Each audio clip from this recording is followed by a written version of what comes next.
আসসালামু আলাইকুম রহমতুল্লাহি ওবরকাতুহু। সম্মানিত দর্শক, বাংলাদেশ এবং ভারতের সীমান্তে নিয়মিত পুশ ইন করার জন্য শত শত মানুষকে ভারত জড়ো করেছে এবং এই ঘটনা নিয়ে প্রায় প্রতিদিনই সীমান্তে বিশ্রী রকম পরিবেশ পরিস্থিতি তৈরি হচ্ছে। বিজিবি এবং বিএসএফ তারা কখনো কখনো তর্ক বিতর্ক, কখনো কখনো ধাওয়া পাল্টা, এবং এই ঘটনার সঙ্গে কখনো কখনো অমানবিক কিছু দৃশ্যের তৈরি হচ্ছে। এবং সেগুলো এরকম যে ভারত যে পুশিনগুলো করতে চাচ্ছে বাংলাদেশে, সেই পুশিনকে আবার ঠেকিয়ে দেওয়ার জন্য আমাদের সীমান্তরক্ষী বাহিনী, বর্ডার গার্ড, বিজিবি তারা আবার কাউন্টার পুশিন করছে, তাদেরকে ফেরত পাঠাচ্ছে। এবং এই দৃশ্যগুলো বাংলাদেশের বিরুদ্ধে যে সকল আন্তর্জাতিক চক্র রয়েছে তারা বাংলাদেশের যে অমানবিক আচরণ এগুলোকে ফুটিয়ে তোলার জন্য ওত পেতে বসে আছে। আমাদের এই ক্ষুদ্র দেশটি নিয়ে আন্তর্জাতিক যে চক্রান্ত, এটি দীর্ঘদিন ধরে চলছে। আজকে মায়ানমার সীমান্তে এরকম পুশিন, এরকম নাটক করে বাংলাদেশের ভিতরে প্রায় 15 লাখ রোহিঙ্গাদেরকে ঢুকে দেওয়া হয়েছে। শেখ হাসিনাকে মানবতার মা বানানো, তাকে নোবেল শান্তি পুরস্কার দেওয়া হবে বা তিনি পেতে পারেন। তারপর আমাদের দেশে যে সকল ইসলামী সংগঠন রয়েছে তারা সবাই এখন পিছু টান দিয়েছেন, কিন্তু ওই সময়টিতে সেই রোহিঙ্গা মুসলিম ভাই বোনদেরকে আশ্রয় দিতে হবে, এজন্য সারা বাংলাদেশ থেকে চাঁদা তুলে দলে দলে এই মাদ্রাসা পড়ুয়া ছেলেরা, শিক্ষকেরা তারা কক্সবাজার, টেকনাফ, উখিয়াতে রীতিমতো এখানে গিয়ে এই রোহিঙ্গাদেরকে আশ্রয় দেওয়া, প্রশ্রয় দেওয়া, তাদেরকে দান খয়রাত করা, এটাকে একটা তাবলিগি কর্ম মনে করে প্রায় জান্নাতুল ফেরদাউস কনফার্ম করে ফেলেছিল। ওই সময়টাতে আমার বেশ কয়েকজন পরিচিত এরকম মাদ্রাসায় শিক্ষায় শিক্ষিত, তাদেরকে বললাম যে দেখো, তোমরা যে কাজগুলো করছো, তোমরা এই রোহিঙ্গাদেরকে চেনো না, তোমরা এই অঞ্চলের অর্থাৎ আমাদের কক্সবাজার, চট্টগ্রাম এবং আরাকানের যে রাজনীতির ইতিহাস সেটা তোমরা জানো না। ফলে তোমরা এই এখন আবেগতাড়িত হয়ে যে কাজগুলো করছো, এটা দেশ, জাতি এবং সরকারকে ভোগাবে।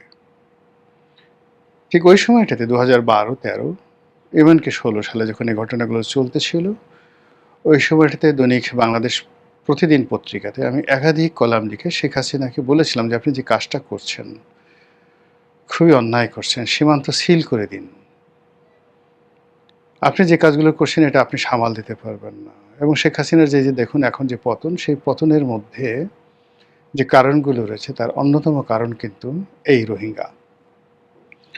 এই রোহিঙ্গাকে ইস্যু করে অবাধে তুরস্কের গোয়েন্দা সংস্থা, পাকিস্তানের গোয়েন্দা সংস্থা, চীনের গোয়েন্দা সংস্থা, আমেরিকার একেবারে পুরোপুরি মিলিটারি ইউনিট যেভাবে ক্রমাগতভাবে 2016 সাল থেকে আজ অবধি বাংলাদেশে অপারেশন পরিচালনা করছে, ফলে কক্সবাজার, বৃহত্তর কক্সবাজার উপজেলার যে বা জেলার, উপজেলা মানে বলতে ধরেন টেকনাফ উপজেলা এবং কক্সবাজার জেলা, পুরো বৃহত্তর এই অঞ্চল, তার সঙ্গে সঙ্গে পার্বত্য অঞ্চল, সেখানে যে অস্থিরতা শুরু হয়েছে, সেই অস্থিরতার বিপরীতে আমাদের আইন শৃঙ্খলা রক্ষাকারী বাহিনী কতটা ভূমিকা রাখতে পারছে এটা নিয়ে যথেষ্ট প্রশ্ন করার সুযোগ আছে। ওই অঞ্চলের ব্যবসা বাণিজ্য, আইন শৃঙ্খলা রীতিমতো মুখ থুবড়ে পড়েছে। ওখানে যারা আদিবাসী মানে আমাদের যারা বাঙালি ওই অঞ্চলে কক্সবাজার জেলায়, তারা সবাই বলতে গেলে এখন রোহিঙ্গা হয়ে পড়েছে। আর ওখানে যে সকল রোহিঙ্গা সর্দাররা রয়েছে তারা সেখানকার রাজায় রূপান্তরিত হয়েছে।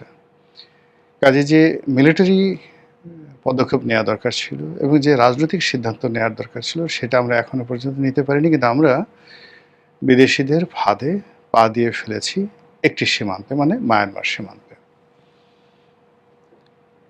এবার আসুন, ভারতের সঙ্গে যে আমাদের প্রায় ৪,৫০০ কিলোমিটার সীমান্ত রয়েছে, বিশ্বের অন্যতম বৃহত্তম সীমানা। অনেক বড় বড় দেশ রয়েছে, কিন্তু ভারতের সঙ্গে আমাদের যে এই যে ৪,৫০০ যে বর্ডার, কিলোমিটার যে বর্ডার, এরকম বর্ডার পারস্পরিক দুটো দেশের মধ্যে খুব কম আছে। আমার জানা নাই, আমি ইন্টারনেট দেখলে বলতে পারতাম। দ্বিতীয়ত হলো যে এরকম বিশাল বর্ডার, কিন্তু অসম সামরিক শক্তি, অসম কূটনীতি এবং অসম অর্থনীতি এবং অসম সংস্কৃতি, এটি আর বিশ্বের কোনো দেশে নেই। যেমন ধরুন, মেক্সিকোর সঙ্গে ইউএসের যে যাকে বলা হয় সীমানা রয়েছে, তারপর কানাডার সঙ্গে আমেরিকার যে সীমানা রয়েছে, চীনের সঙ্গে ভারতের যে সীমানা রয়েছে, পাকিস্তানের সঙ্গে আফগানিস্তানের যে সীমানা রয়েছে, তো সেই সীমানার যে ভৌগোলিক অবস্থান, রাজনৈতিক অবস্থান এবং সীমানার দুই পাড়ে মানুষের মধ্যে যে অন্তমিল, তার বিপরীতে যদি আপনি আমাদের এই ৪,৫০০ কিলোমিটার সীমানার, ভারতের সাথে যে সীমানার, সেখানকার যে বৈরিতা, রাজনৈতিক বৈরিতা, ভৌগোলিক বৈরিতা, মানুষের মন এবং মানসিকতা এবং সাংস্কৃতিক যে বৈরিতা, এটি অন্য কোনো সীমানায় নেই। ফলে আমাদের এই সীমানা শান্তিপূর্ণ আছে এখনো পর্যন্ত, ৭১ থেকে এখনো পর্যন্ত, কিন্তু এটা অশান্তিতে রূপান্তরিত হতে এবং এটা যে কোনো সময় আমাদের স্বাধীনতা এবং সার্বভৌমত্বের জন্য বুমেরাং হতে ১ মিনিটও সময় লাগবে না। যেটা বলছিলাম যে আমাদের কক্সবাজারের যে সীমানা, এটা এখন মারাত্মক ঝুঁকি, এবং সেই ঝুঁকির কারণে পুরো দুটো রেজিমেন্ট, অর্থাৎ কক্সবাজারে সেনাবাহিনীর যে রেজিমেন্টটা রয়েছে,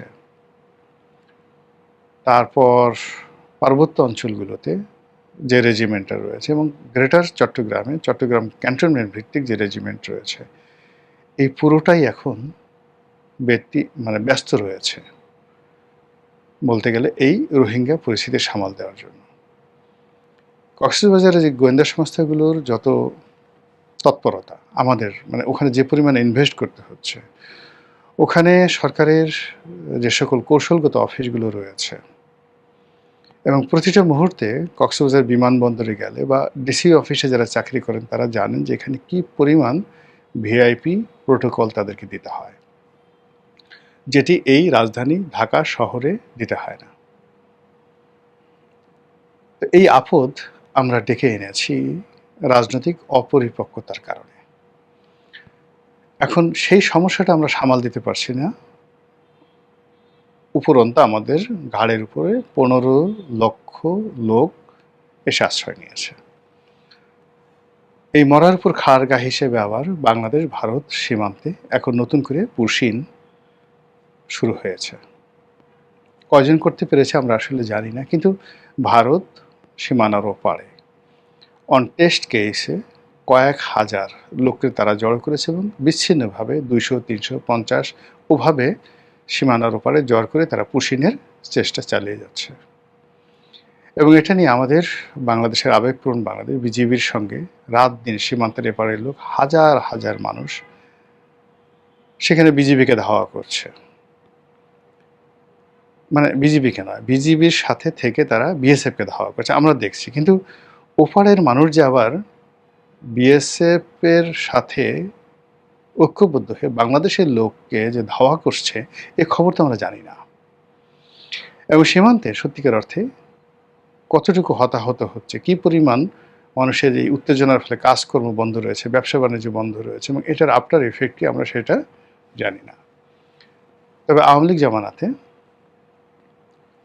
এই সমস্যাগুলো আমরা যখন শুরু হলো, তখন আমরা জানি বা দেখেছি যে আসামের যারা বিজেপি সরকার এবং একই সঙ্গে নরেন্দ্র মোদী সরকারের যে স্বরাষ্ট্রমন্ত্রী, তারা প্রকাশ্যে বলেছিলেন যে বাংলাদেশের প্রায় ৩০ লক্ষ লোক আসাম এবং সংশ্লিষ্ট আশেপাশের এলাকাতে আছে, 30 লাখ লোক। তারা আরও বলার চেষ্টা করেছিলেন যে দিল্লি, গুজরাট এই সমস্ত এলাকাতে অন্তত 50 লাখ লোক আছে। পশ্চিমবঙ্গ নাকি আরও 50 লাখ লোক আছে।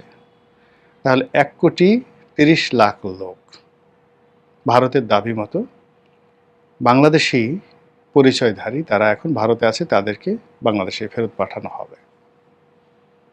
এর মধ্যে আসামের যে সরকার, বিজেপি সরকার, তারা পণ করেছিল যে এই 30 লাখ লোককে তারা ঠিক আলাদা করে তাদেরকে একটা ক্যাম্পে, কনসেন্ট্রেশন ক্যাম্পে, যেভাবে রোহিঙ্গা ক্যাম্প, ওইরকমভাবে তাদেরকে আলাদা ক্যাম্প তৈরি করে সেই ক্যাম্পে রাখা হবে এবং সময় এবং সুযোগ মতো বাংলাদেশে যেভাবে বিহারি ক্যাম্প আছে, যেভাবে বাংলাদেশে রোহিঙ্গা ক্যাম্প আছে, এইভাবে আসাম বাঙালি একটা ক্যাম্প তৈরি করবে এবং সেখানে যে সকল বাঙালি আছেন যারা সন্দেহভাজন, যাদের আইডেন্টি কার্ড নেই, বা ভারতের বিজেপি সরকার, আসামের সরকার মনে করছে যে এই 30 লাখ লোক তাদের পরিচয়পত্র থাকলেও তাদেরকে সেই পরিচয়পত্র বঞ্চিত করে বাংলাদেশে ফেরত পাঠাবে এবং তাদেরকে সেই ক্যাম্পে জড়ো করা হচ্ছিল বা হবে।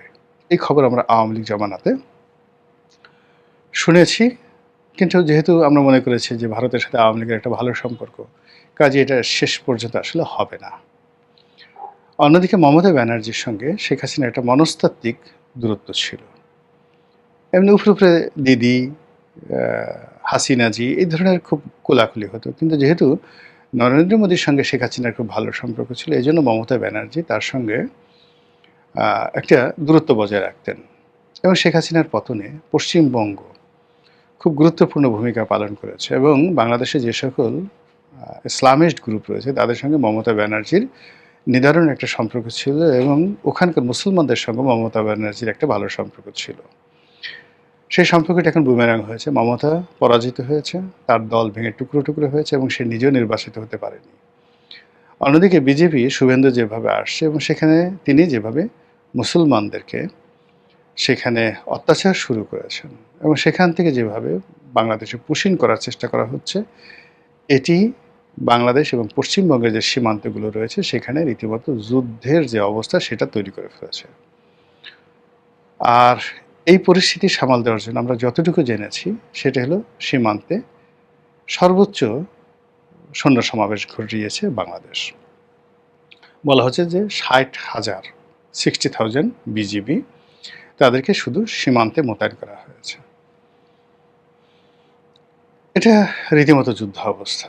অন্যদিকে বাংলাদেশের যে চিফ হুইপ, সংসদের চিফ হুইপ, তিনি বলেছেন যে 1000 বেড বিশিষ্ট এরকম 5টা না 7টা হাসপাতাল করার জন্য চীনের সঙ্গে ইতিমধ্যে সরকার চুক্তি করেছে। ইট মিন যে সকল এলাকাতে হাসপাতাল করা হবে, চীনকে বাংলাদেশ এখানে একটা এক্সেস দিতে চাচ্ছে।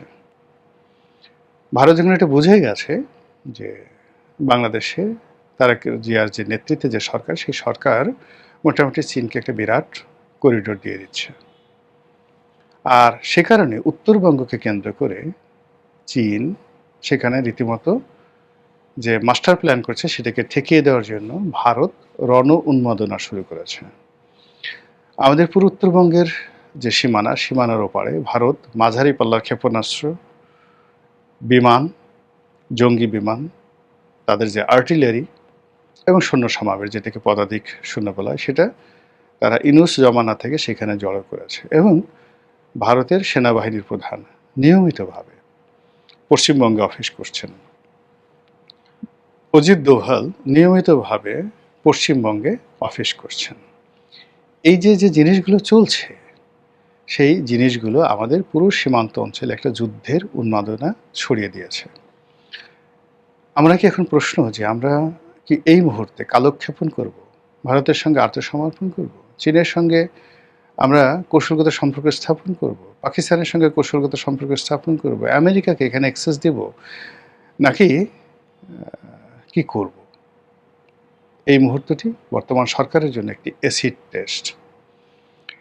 সরকার যদি টিকতে পারেন, খেলতে পারেন, তাহলে সরকার আগামী 10, 15, 20 বছরের জন্য টিকে যাবেন। আর যদি সরকার টিকতে না পারেন, তাহলে আগামী 3, 4, 5, 6 মাস, মানে এই 2026 সনের মধ্যে সরকারকে বিপদে ফেলার জন্য ভারতের পক্ষ থেকে, মায়ানমারের পক্ষ থেকে সর্বোচ্চ তাপ এবং চাপ প্রয়োগ করা হচ্ছে। মহান আল্লাহ জানেন আমাদের তকদিরে কী আছে, আমাদের কপালে কী আছে। আল্লাহ আমাদের হেদায়েত দান করুন এবং হেফাজত করুন। আসসালামু আলাইকুম ওয়া রাহমাতুল্লাহি ওয়া বারাকাতুহু।